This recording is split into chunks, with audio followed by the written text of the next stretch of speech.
What's going on, everybody? It's the Lord Axe here, coming to you with some duel replays from my locals today at Zulus Board Game Cafe. Now, I was piloting Ivankov, and Mr. Voodoo over there was piloting Smoker, and you can check out his content using the link that I got down in the description. Make sure to check him out, throw him a follow, and show him some love. I kick things off here with the buggy, looking at top 5 to search for an impel down character. I end up grabbing the Lofi. Love that card, 6x7, double attack, and a bounce. Super good. Now on his turn, he drops the Garp and then passes things back to me. There isn't a whole lot I can do with 3 Dawn. Playing Ivankov, with my options low, I opt to swing for face with the buggy, see if I can get a card out of his hand or a card out of his life early with that nice early chip. And with my leader, I'm able to accomplish both those things. The reason I did that is that if he swings at the buggy, it's good for me because I don't want these one-cost characters to stick to the board for too long, because the longer they're there, the longer he's going to be able to consistently swing for 7 with his leader, and I don't want that. So he ends up actually taking out the buggy with his Garp, and then swings at me. I counter, and then passes it back. Now we're at 5 here, so I'm just going to swing at the Garp, get that out of the way, and then drop the 5x7 Croc and pass things back to him. Pretty simple turn. Pretty simple stuff here. Normal kind of plays. I feel like nothing super crazy or out of the normal. So on this turn, he's figuring out what he's going to do. Having that cost reduction does put me in danger of getting Sakizuki'd, which I think he can inherently pop a 5k. Or a 5 cost or less. Anyways, so I don't think it matters. So he swings for 5. I take this one, and then he swings for 5 again with leader, and I drop the 1,000 counter bow out of my hand, and then he does end up Sakizuki'ing my crocodile. So on this turn, I go to 7 Dawn. I just go for 5 at his Kuzan, see if I can get this thing. So I'm kind of picking up that he doesn't have a whole lot of counter power in his hand. All those blinged out alt arts look good though, man. Your deck is spicy. Awesome. All right, so here I go. So now I'm going to slam the 7 cost character Ivankov down. I kind of explain what it does and why I'm able to play the Luffy along with it. So once I get this down, I kind of reestablish some board presence here. And honestly, the funnest part about this entire matchup in game was the fact that we went back and forth the whole time. And there was a lot of really good card interaction, and I felt like we both got to play some of the best cards in our deck, and it kind of tilted. Like, it was kind of teetering back and forth the whole time, which is just fun. Games like that are fun, and they're honestly the best ones to be able to enjoy. So I just got that buggy that you saw in my hand off of life, which was huge. I'm going to counter for 8 right here on this swing, because I don't want to take 2 life this turn. I don't like taking more than 1 life in a turn playing Ivankov, especially against decks that are kind of like potent with their large attackers. So here I'm going to slam my stage card, draw 1, trash 1. So I think I end up trashing a 2k counter out of my hand, which is fine. I run 16 in the deck, so not having 1, I shouldn't really miss it. All right. Buggy into another Ivankov, which is going to be huge. So I just confirmed that that's what I added. I swing 7 for 7 at a Sakizuki. He lets it die. I go 5-5. Take that, and then I'm going to play my 7, draw a card, and then play an Inazuma. Now, the reason I swang it live before I played that is I didn't want him to get a shockwave off of life and be able to kill my Inazuma for free. Well, you got to be aware of those trigger effects from life when playing against, red and black and green. Blue, not so much. Purple, not so much. And then we don't have yellow yet, so you guys will just have to wait and see on that one. All right, so he's kind of deciding what to do here.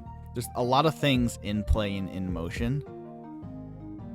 Currently, and like I said, this is kind of where we start doing the back and forth that I mentioned earlier. So he is going to use the event card to draw 1 and reduce 2. He reduces my Inazuma by 2 and draws a card, which is really strong. Yeah, that's just him declaring the target. And I believe we see a Kobe come down for 3. He's going to trash... does he trash a blocker for this? No, he trashes the 5x7 Smoker. Interesting. And he gets rid of my Inazuma, which is pretty big. Then he goes 7 for 7 into my Ivankov. I counter out. Then he goes 7 8 into Ivankov, he gets it because I don't have really anything in my hand to help to re-counter out for that, which sucks. Then I go up to 10 here, and this is where things get good. So I'm going to play 3 Dawn for my 3-cost Lofi, stack my top 5, kind of put things in the order that I feel like I'm going to need them going into the next 2 turns here. And this is really like where, like, if you see that blocker Lofi in this mid game, or like in this mid and late game scenarios, you need to kind of like be giving yourself a plan of like, how can I put this game away in the next 2 to 3 turns since I know what I'm getting, and like how can I manipulate the board or manipulate my hand and everything like that. So speaking of manipulation, Buggy for 7 into Sakazuki, he counters. Then Ivankov for 8 into Sakazuki, he counters. And I was like, oh, okay. Well, he burnt a lot of counter power, which felt good. So I just took a life and then played down the 1 card in my hand, which is the card from last turn, which was the Law. And then I draw 2, chose not to use stage card effect that turn. And then pass things back. So I've got 2 blockers established on the board, 1 7K. Yeah. So right here we're just discussing my leader's ability to draw 2 and just kind of explaining the ins and outs and nuances of that and how different scenarios can trigger different things for it. All right, so he's got the 4x5 Kuzan, a Kobe, and a Sakazuki. So he's gonna Kobe into Buggy, which I'm just gonna let this Buggy die. There's no point in protecting a Buggy right now. He served his purpose. He got a card out of my opponent's hand for me. I think he's gonna go 7 with leader at my Ivankov. Yeah, so he goes 7 here. I counter 1,000. He goes 7 again. I counter 1,000, and then he swings again. I gotta chip block it with my Law, and then he plays a Borsellino down. Sorry about the glare. But that's a Borsellino that he plays down right there. His rarity was just so high that the gods shined upon his card. So anyway, so I'm gonna Mihawk it, and that sends things back pretty hard into my curve. I do a free pitch essentially with my stage card. I draw 1, trash the card that I draw, and I do that because I know that that Law isn't going to help me right now. So I go, or off my draw 2 for my leader, that Law isn't going to help. So this was a misplay. I didn't realize he had 2 Dawn up, so I swing with my leader, not realizing that I'm just going to get my Doflamingo blocker shockwaved, which sucked. Although I still get 2 cards off his board thanks to a swing and my Mihawk ability. So again, this is where I said like this game went back and forth a lot, and it kind of does that up and down to the wire. So right now he's trying to figure out what to do in the situation. I know getting rid of that Borsellino was really big as far as putting things in my favor, and the way that I did get rid of it being that I replaced, I put a 9,000 on my board. So he's gonna swing for 10 and kill my Ivankov. It's like, I can't do anything about that, man. Yeah, you got it. I'm gonna take some life. I'm gonna take another life. Just kind of hoping like, oh, maybe I'll get a Boa trigger. Maybe I'll get some good cards here. Because I kind of got to win in the next 2-ish turns. We'll see. So I'm gonna Kama Land to draw 1, trash an extra copy of Kama Land, get the garbage out of my deck and out of my hand for better cards. We're gonna go 6 at Kobe, get that off the board. Because I don't want to give him, like, I want to make sure that he doesn't have a bunch of attacks, right? Because if he's got a bunch of attacks on his board going into my next turn, he kills me for sure. And we don't want that. We want to reduce the guarantee that he can kill me next turn as much as possible by still developing some pressure here. So I separate my Dawn out, and I'm thinking, okay, I'm probably going to play a 3-cost blocker, 4-cost blocker, and then I got 2 Dawn to play with. So maybe we'll go 11 into the Sakazuki, and then play down our blockers here. So we're gonna go 11.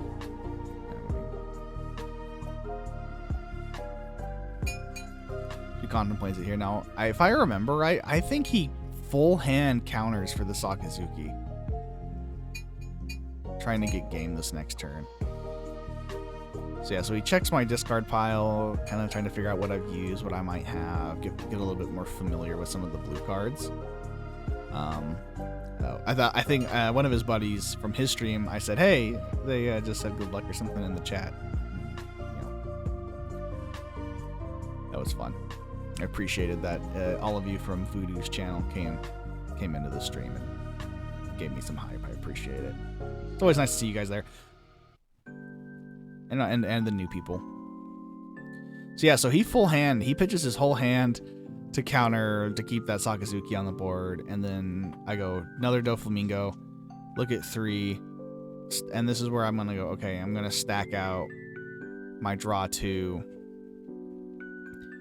into my basically I draw 3. Like how my leader's effect draw 2.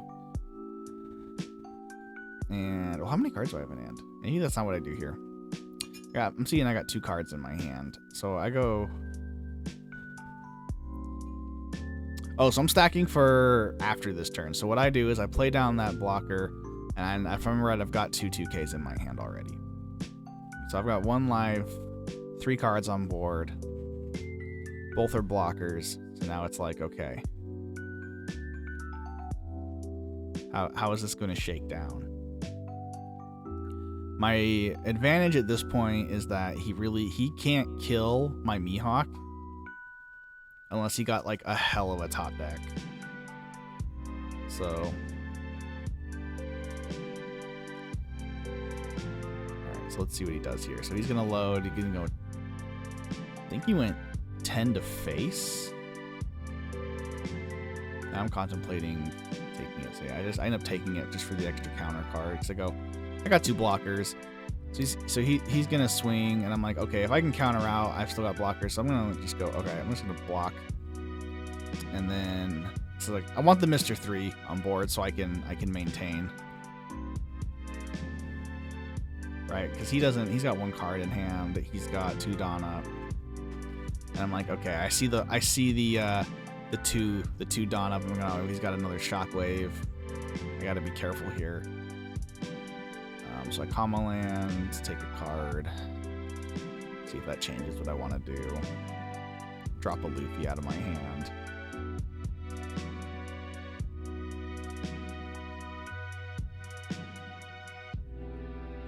So I was trying to calculate my Dawn here to where it's like, can I get this game without...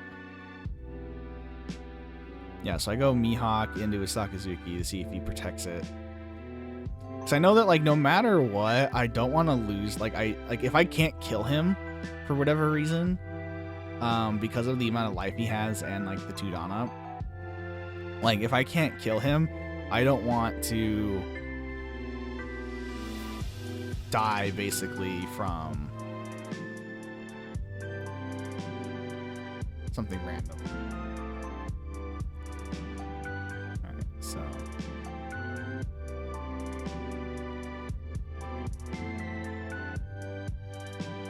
Like, I don't want to die because I left him too big of a body, nothing to do about it. So I hard play another 9-drop Mihawk here. And I believe I contemplated, like, if I don't let this other if I can keep this other Mihawk from dying, do I take the life, or do I give him, or do I make him only play with what he's going to top deck? And then kill him the next turn. So I was trying to think, I was like, man, like, so I'm kind of in a position where it's like, so I end up passing it, and I kind of bank everything on this Mr. 3.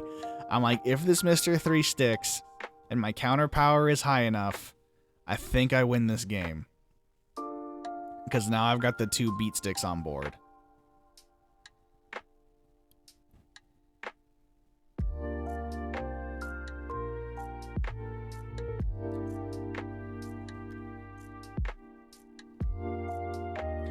So he swings everything at the Mihawk. I end up countering out, which I dropped 3 2K counter cards, which is why I said, like, I run so many in this deck that. So I just go 9 to face. He takes it.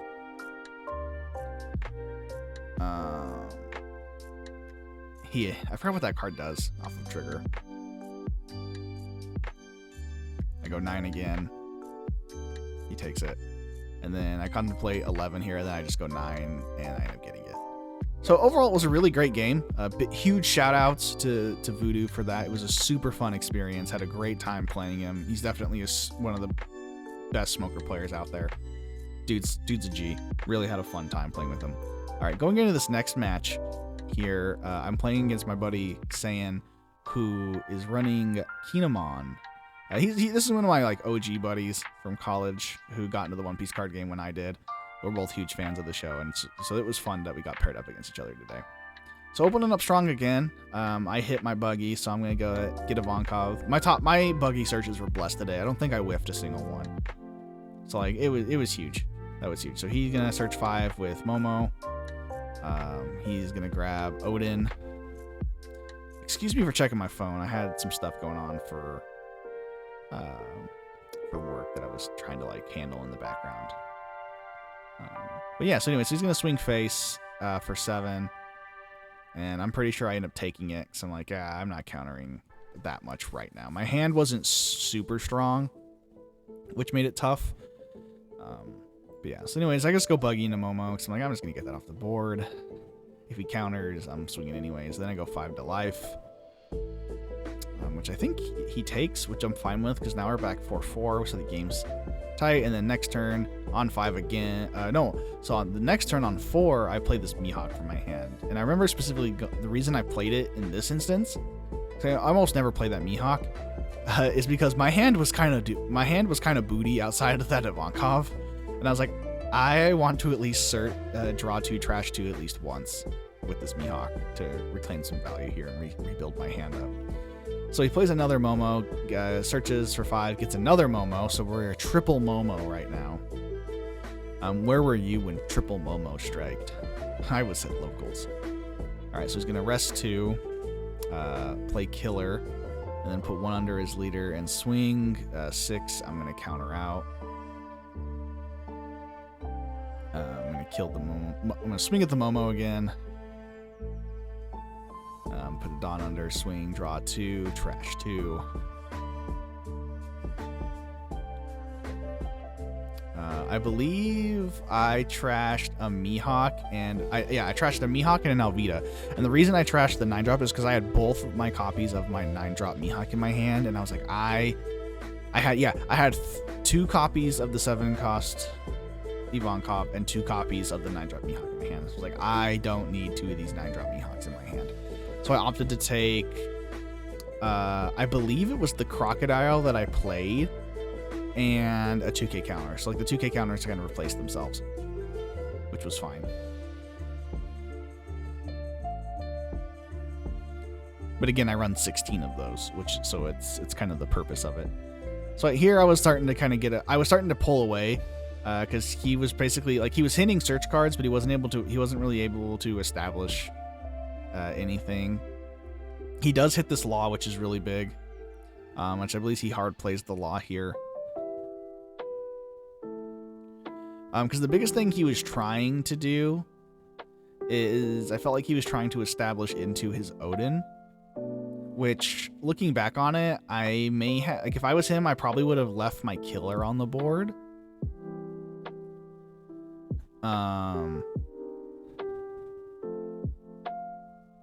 So that way when I play this law, well, he didn't know that he was going to get the law, but like basically trying to leave as much stuff on my, like, take life early, even if it's just like a couple in this case. And that way, like, you don't lose the blocker, or like when you play the Odin down, you've got the blocker established. Cause like I'm running Ivankov, so it's like, I'm not really going to be bouncing your stuff or bottom decking it until I've got like the 7 to 8 Dawn. So like, you're in a pretty good place until then, you know. So I opt to swing again. I do another draw 2, trash 2. I believe I hit just 2 copies of 2k counters of this. So I end up just like, and like, so my whole hand was 2k counters and then big cards. So I was like, oh, well, I guess I'm, so it looks like I actually hit a stage card. So I pitched stage. Oh no, that's the dead buggy. So yeah, so that was the thing. So I ended up pitching like 2 2k counters or something for it. Or a 1-drop blocker law. And I end up playing the Ivankov and an Inazuma. So at this point, I've established some pretty strong board control, and we're starting to push into the nitty gritty of this thing. So I was kind of like, I just didn't need to keep on the gas because I didn't want to be behind if he plays that Odin down. Because when Kinemon establishes a bunch of, like, even one Odin is pretty scary, but if they can establish down, like, if they get 2, you're in a lot of trouble. So I was kind of trying to figure out a way to, like, how can I just keep putting pressure down? And honestly, I was like, all gas, no brakes.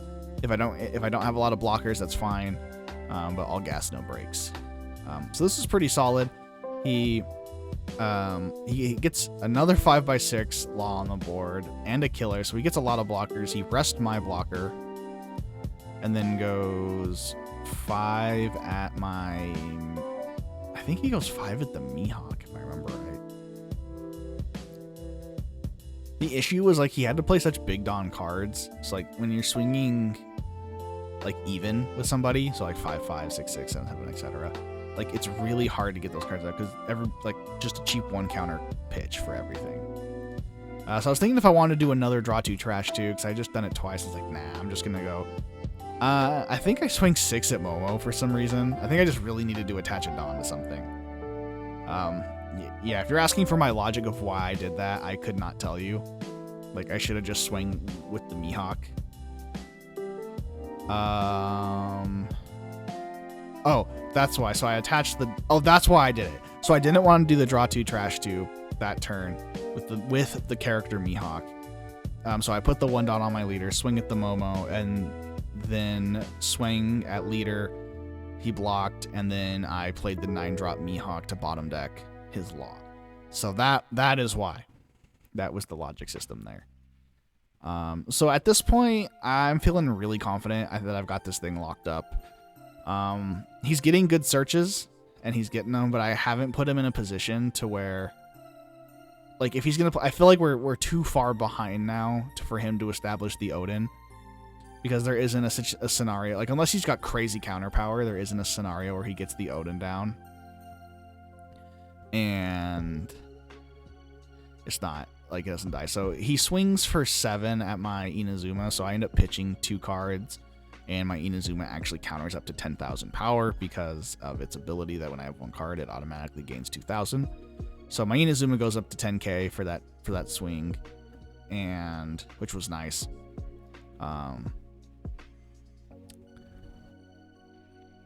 And here he establishes some more Bonnies. I'm pretty sure that I just go for game on this turn. Like I don't think there was any much more I could really do. It's like I felt really confident. So I killed the Bonnie. I know I chipped the Bonnies down. Get rid of those. Get rid of Bonnie. Get rid of Bonnie with my 5Ks. Don't want to swing with the Inazuma yet. And then we go 7 at leader.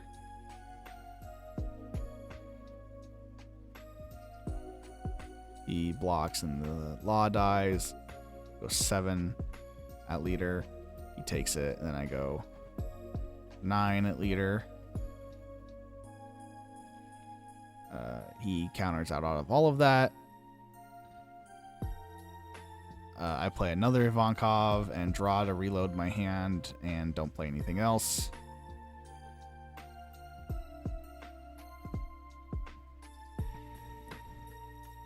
I pass it back. So, and this is basically wrapped at this point. Like I honestly didn't even need to play that Ivankov, but you know, I had it. I had to go into his turn anyways. He plays the card. I don't know if my Inazuma actually like blocked against him that entire game. He just rested it every single turn, which was kind of funny. We were laughing about that actually during the game. So I was like, bro, just let my Inazuma be. He goes, no. And I was like, all right. So I think he swings 7 at Inazuma again. Which I counter out, and it goes to 10 again. Yeah, I was like, all right, here's the dice, just to let you, yeah, like, see, this, 10, big card. He goes, oh, okay, yeah, that's right. And then he fiddles around, trying to figure out what to do here. And this was, I mean, it was like, this was like garbage time dueling, but so he X-Drakes my, you know, the final nail in the coffin. He passes back to me. At this point, I just know that, like, okay, let's just, you know, let's do anything that we got to do. I hit a 3-cost Dofi off of it, so I go, okay, worst case scenario, I'm going to play that 3-cost Dofi at the end of this. 5 into 5, he counters. I go 8 to 5, he takes it. And then I'm pretty sure I go like 15 or something. Yeah. But anyways, that was GG's. Good game, Saiyan. I appreciate it. It was fun as always. It's my boy. And I'm sure I'll play him again here on stream soon. All right, and then going into the final match, I played against Mr. Fox or Sky Fox. Sorry if I get your name wrong, but it was Fox. It was something Fox, I'm pretty sure. And he was playing Law. So I started off again playing the buggy, doing my searching, getting all that good stuff down. This was a good game. This was another really close matchup. He does the Dodon, searches 5. Firecat. That was his name. Firecat, not Fox. It was something. I knew it was an animal. So we see the elusive 5,000 buggy swing. So yeah, so this was against Firecat. So he does the Dodon, searches. I'm pretty sure he got a Makino off of that. He just Dodons into my buggy, which I was thinking afterwards that, like, because this is Law, I probably should have countered and protected that buggy so I could swing, because he swung with the Dodon. So like, oh, like that's a free card I could have gotten off his board with a simple counter the next turn. Or he has to commit his leader attack into it, which I'm fine with, because he just plays a bunch of 1 costs the next turn, and I'm like, oh, okay, this is already rough. But he does end up letting that die, leaving his blockers, and then I end up playing the 5x7. So yeah, this is kind of like a typical Ivankov into red style deck, where it's like his deck is doing a bunch of things every turn, and my deck is doing like one thing every turn. This was a really big turn in this game, though. He does establish a lot of pressure with this Zoro, because he hits the 5, and then I counter, and if I remember right, he shambles and then just repicks up, and I got to counter out twice, which was huge. He had a lot of value that turn with 3 blockers on board already. And I was like, okay. So I start off thing, I'm gonna go 7 into his Law. He blocks. I'm like, okay, that's good. I'm gonna go 5 into the Zoro, which I didn't like. I thought he would just jump block with his Law, which maybe was a miss on his part. I'm not really sure. But I think he ends up countering. Yeah, he pitches a 2K, and then I'm just gonna play my 7 and an Inazuma and pass. So my hand's already pretty whittled down, and things are pretty tight right now in the game. So he keeps going. The thing with Law is there is so much thinking of, like, how do I rotate certain cards with my abilities? How do I, when am I going to play my restand abilities? When's the right time to hold them? Yeah. What was nice for him in this matchup, though, was he saw the search cards, and he was able to pick them up and recycle them, which was pretty big. The Dodons, I mean, he pitched a Dodon for a counter and played 2 of them, so he had 3, which is pretty nuts. And he had the Nami, and he had the Bonnie, so he had 5 search characters, which is pretty nuts. So this was kind of like the last game, where I pitched some cards, and my Inazuma goes up to 10,000. So here he just loads a bunch of Dawn onto the Zoro, restands it, and is gonna get the kill confirm here. Yeah, which was tough. That was a hard one for me to get over.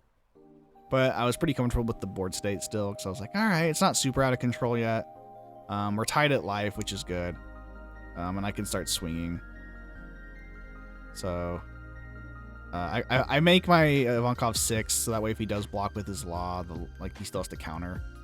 And then I go 8 to his Zoro, so that way if he does block with his Law, he's still got to pitch the 2 cards. Trying just to confirm stuff when I can. Or if he like, I want stuff off his board so he can't shamble. So at this point, I don't really care what it is. If I got to counter for more cards or block, then that's what I have to do. So yeah, so he lets the Zoro go. I go, okay, I play another Ivankov, draw a card, and I go, what should I play? Because my hand was kind of bad. So what I ended up playing the 2K counter, 5 cost Mr. 2. Because it was the only Impel Down character in my hand with 5,000 power. And I was like, I need that on board. Because I was like, if I have to block with this Inazuma, having card presence right now is the most important thing. And he ends up playing that Nami, hitting a Jet Pistol, and then just Jet Pistoling my Inazuma while I had 2 cards in hand. So, rip. Like, that was just unfortunate, how it shook out. But that was like a what are you gonna do situation. Because there ain't much you can.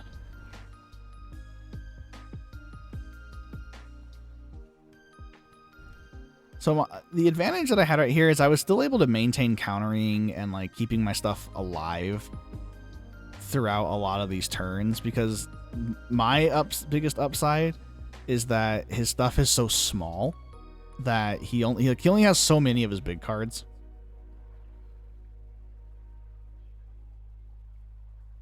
So I just have to kind of like maintain through them. So I realized the glare, so I scoot some stuff over. So I go 5/5 before I commit those 7k swings. He counters for... He takes 1 life, counters 1. I go 7. He blocks. I go 7. He blocks. I played the 3-cost Lofi. And the last card in my hand is another 7-cost Ivankov. I'm mad that I lost this game, because I feel like I lost it on my own greediness by the end of it. Because my opponent, I don't know Law that well. Like, I know it pretty well, but it seemed like he played it pretty flawlessly, to where it's like if I made a mistake, he was gonna kill me. So I play Ivankov, get the draw 3, get rid of that for the Lofi, and then I pass it back to him. I was hoping I hit a blocker, honestly, so I could have 2 blockers going into this next turn.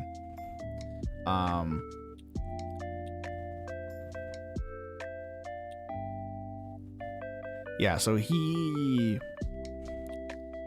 setting up here. So the way that so I guess I kind of spoiled it. Sorry, guys. I got caught up in the moment of watching my own replay. So he Otamas my Ivankov, puts it down. He plays the Brook, puts 2 under his Law. 3 under his Law, goes 9 into 5, and I block. So I go, okay, no thanks. But if I remember right, he shambles into the restand Law here and swings again with that blocker.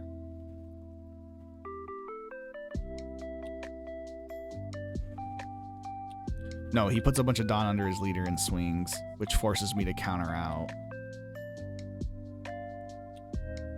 Yeah, so I counter out, and I think the reason I countered out was I didn't want him to...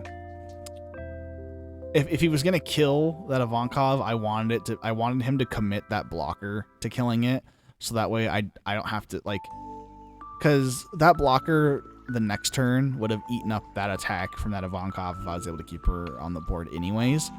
It's like it doesn't change the play going into the next turn whether or not the Ivankov survives, but I do need to make him commit the resources to at least get rid of it.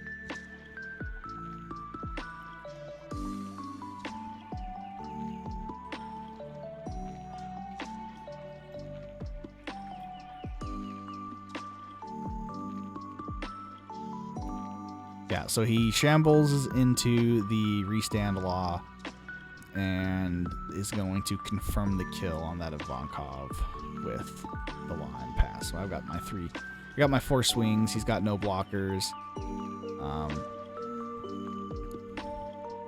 1, opened on up. I go 7 to face.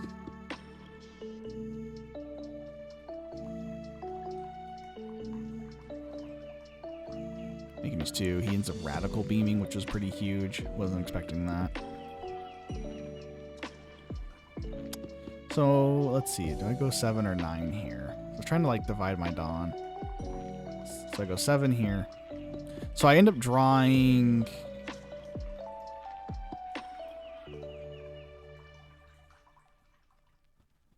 So the one card in my hand now is an Inazuma, and this is where I feel like I made the mistake of I commit all this stuff to trying to kill him, and I feel like what I should have done realistically is committed attacks at the blocker law, then gone after his leader, and then played the Inazuma out of my hand at the end of the turn. That is what I feel like I should have done. Let me know in the comments what you guys would have done, knowing that that was the only card in my hand.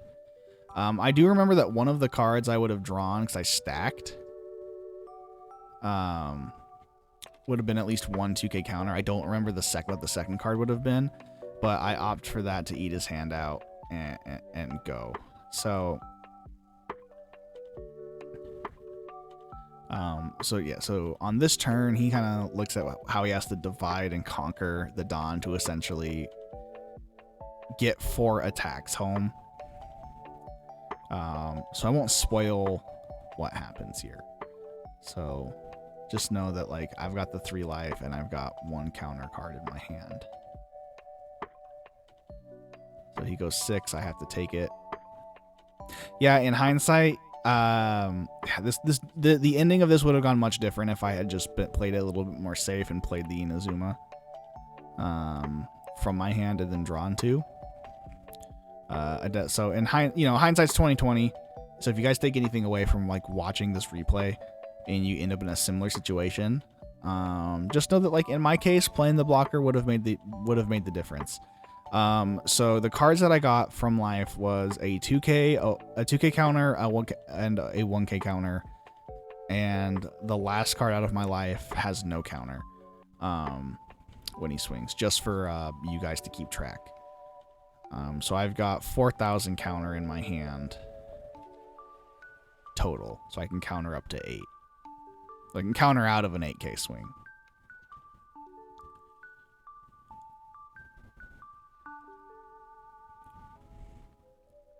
Which is tough. So he goes 9. I'm not able to counter out of it. I hope for an extra counter card. Don't get it. And this is where he caught me off guard. This is where he had me. This is kind of where it was like this was the classic One Piece card game moment of like your opponents either got it or they don't. And this was one of those moments where I was like, yeah, homie had it. So he shambles, picks up the Dodon, slams the restand law, restands his other law, and is able to swing for game for 10. And I went, well, dude, yeah, that was good. That was good stuff. So anyways, guys, thank you so much for watching. We're live streaming throughout the week with more One Piece content, and keep your eyes on the stream for more amazing live streams featuring the One Piece card game. Thank you guys so much. I'm the Lord X, and I'll speak to you on the next one.